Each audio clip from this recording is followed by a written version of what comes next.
Welcome, everyone, to this deep dive. Today we're tackling a topic that, well, it really touches everyone in our super connected world. Cybersecurity. It certainly does. You've shared some fascinating material that zooms in on the actual language we use, the words and phrases for talking about staying safe online. That's right. The way we talk about it matters. So our mission today is to unpack those essential English expressions. We're talking everyday phrases, maybe some slightly more technical terms too. The goal is to help you understand and, importantly, discuss this crucial subject with confidence. Exactly. We'll look at phrasal verbs, word pairings, collocations, common mistakes you might hear or make. Communication strategies, even ways to stay calm if the conversation gets a bit, techie. Think of it as your toolkit for the cybersecurity conversation. Ready to jump in? Let's do it. Phrasal verbs first. Yeah, let's start with those action words. Yeah. What about break into? What does that actually mean in this context? Okay, break into. The material defines it pretty clearly. Gaining unauthorized access. Getting into a system or network where you shouldn't be.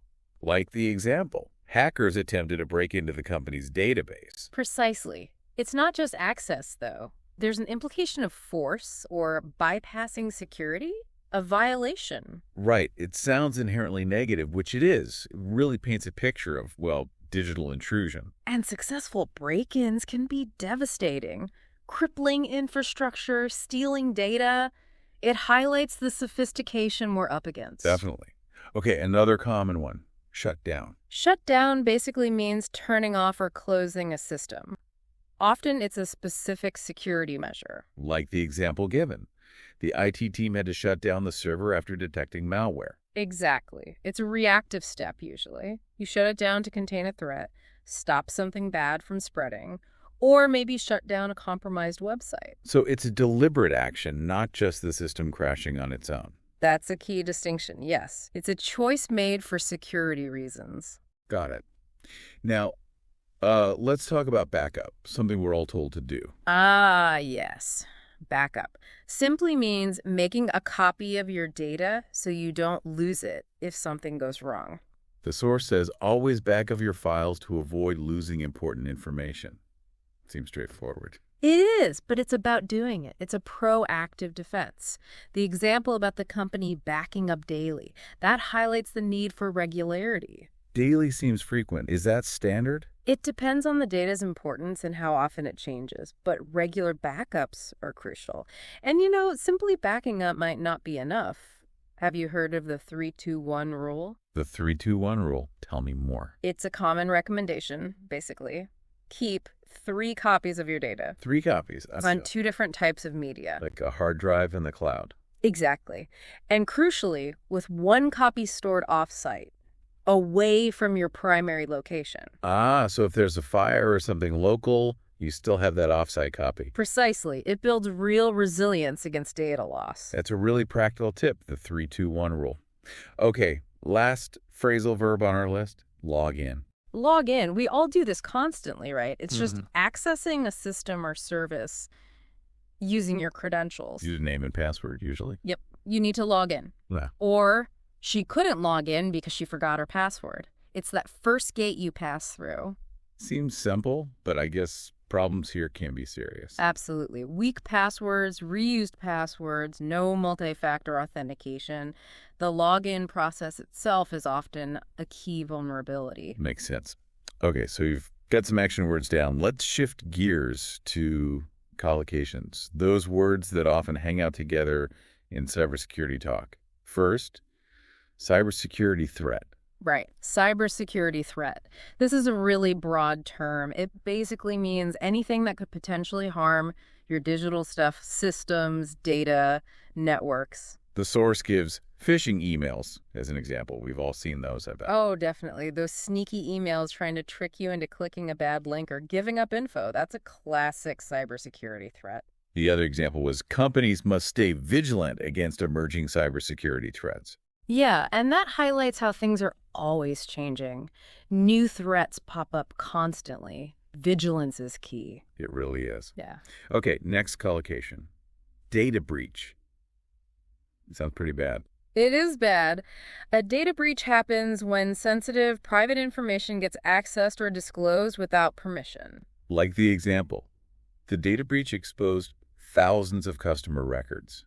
That's serious stuff. Extremely serious. It can lead to huge financial losses, lawsuits, damage to reputation, you name it. And the response is usually something like the other example. Yeah. After the data breach, the firm implemented stricter security measures. Typically, yes. You react to try and prevent it from happening again. Understood. Yeah. Now, firewall protection. We hear about firewalls all the time. What are they really? Think of a firewall as like a digital security guard for your network. It watches the traffic coming in and out, Okay. and it blocks anything that looks suspicious or isn't authorized based on a set of rules. So firewall protection helps prevent unauthorized access, as the source says. Exactly. It's often your first line of defense. That's why keeping it up to date, as the material advises, is so important. New threats need new rules. Like a digital bouncer at the door checking IDs. That's a good way to put it. All right, last collocation. Encryption technology. Sounds a bit technical. It can seem that way, but the core idea is actually pretty straightforward. Encryption technology basically scrambles your data, turns it into unreadable code. Scrambles it. Yeah, so even if someone gets hold of it, they can't understand it unless they have the specific key to unscramble it. Ah, okay. The source notes, encryption technology secures sensitive information. Right. It's fundamental for privacy online. Think about secure messaging apps. Many use encryption. Like WhatsApp or Signal. Exactly. They use end-to-end encryption, meaning only the sender and receiver can read the messages. Even the company can't. So it's like putting your data in a locked safe and only you have the key. That's a perfect analogy. Even if the safe is stolen, the contents are useless without that key. Okay, that clears it up nicely. Now, the material also pointed out some common mistakes people make when talking about this stuff. Little grammar things. Yes, and getting these right can really make your communication clearer. The first one is about active versus passive voice. Like, he was hacked, his account. Right, that's incorrect. It should be passive. His account was hacked. The account is the thing receiving the action. Okay, the action happened to the account. Got it. What's another common one? Verb tense. Simple but easy to mix up. The example was incorrect. I forget to back up my files yesterday. Ah, should be forgot. Past tense. Exactly. I forgot to back up my files yesterday. The action or lack of action happened in the past. Make sense? A small change, big difference in meaning. And the last one mentioned. This one's about subject-verb agreement, specifically in the present tense. The error is, she logins every morning. Right, it needs the she logs in. Correct. She logs in every morning to check emails. Just that basic agreement. Good reminders. Easy traps to fall into. Okay, so how can we bring up concerns about cybersecurity confidently? The source had some useful phrases. Yeah, these are great starting points. If you want to introduce a concern, you could say something like, one major cybersecurity concern is... Nice and direct. Or, for a slightly broader context, a significant risk in today's digital world is it signals the importance right away. Those sound like good, clear ways to open the topic. What about explaining the potential downsides, the what if? The material gives us structures for that too. If we don't secure our systems, we risk, and then state the potential outcome. Like we risk a data breach. Exactly. Or you can explain the impact using a data breach can lead to, followed by the consequences. Financial losses and reputational damage. Straightforward cause and effect. Precisely. It makes the risks clear. And importantly, how do we suggest solutions constructively? Offering solutions is key, right? You can use phrases like, implementing strong passwords can help. That's specific, actionable. Or emphasizing ongoing actions.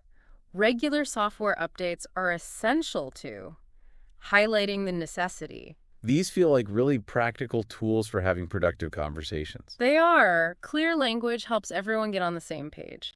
Now, talking about technical stuff like cybersecurity can sometimes feel a bit intimidating. The source offered some tips for staying calm. Yes, and these are generally good communication tips, especially for complex topics. First, preparing some key vocabulary beforehand. Just knowing the terms you might need. Exactly. It reduces that feeling of being put on the spot, makes you feel more confident. I can see that. What else? Practicing. Try explaining a complex idea in simple terms. If you can do that, it shows you really understand it and it makes it easier to talk about.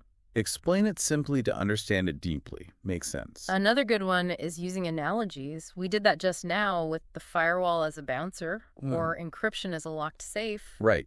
It makes abstract ideas much more concrete and relatable. It really does. It bridges that gap between technical jargon and everyday understanding. And the last tip was pretty simple, but maybe the most important. Just remembering to pause and breathe. If you feel overwhelmed or like you're rambling, just take a second. Collect your thoughts. It's perfectly fine. Such a good reminder. That pause can make all the difference. Okay, we've covered a lot of ground. The source also suggested ways to practice using this language. Yeah, little exercises to build fluency.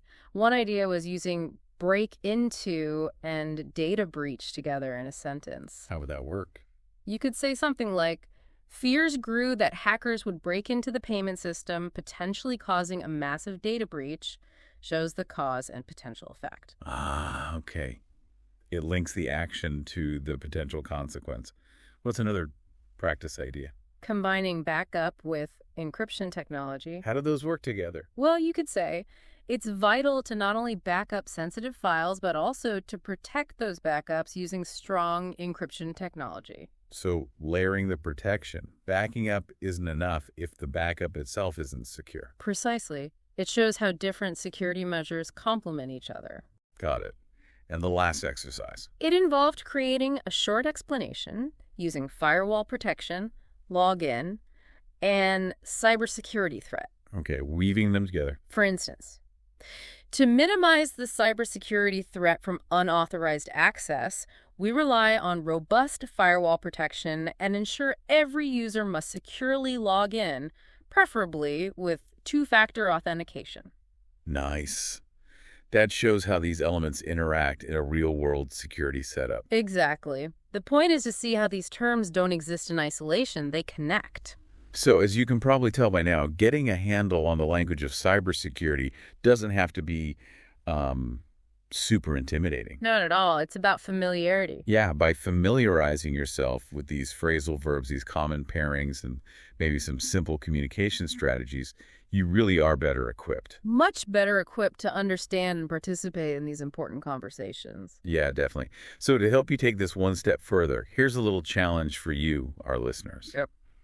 Think about a recent news headline or story you saw related to cybersecurity.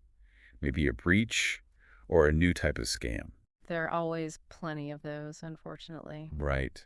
And try to explain what happened, maybe just to a friend or even just to yourself, using at least, say, 3 of the terms or phrases we talked about today. That's a great way to practice. Use data breach or login or cybersecurity threat. Exactly. See how it feels to use the language. And, we'd love to hear about your experiences or any questions that pop up as you explore this more. It's a fascinating and really vital field. Absolutely. Keep learning, stay vigilant. Well said. Thank you so much for taking this deep dive with us today. Thank you for having me. It was a great discussion.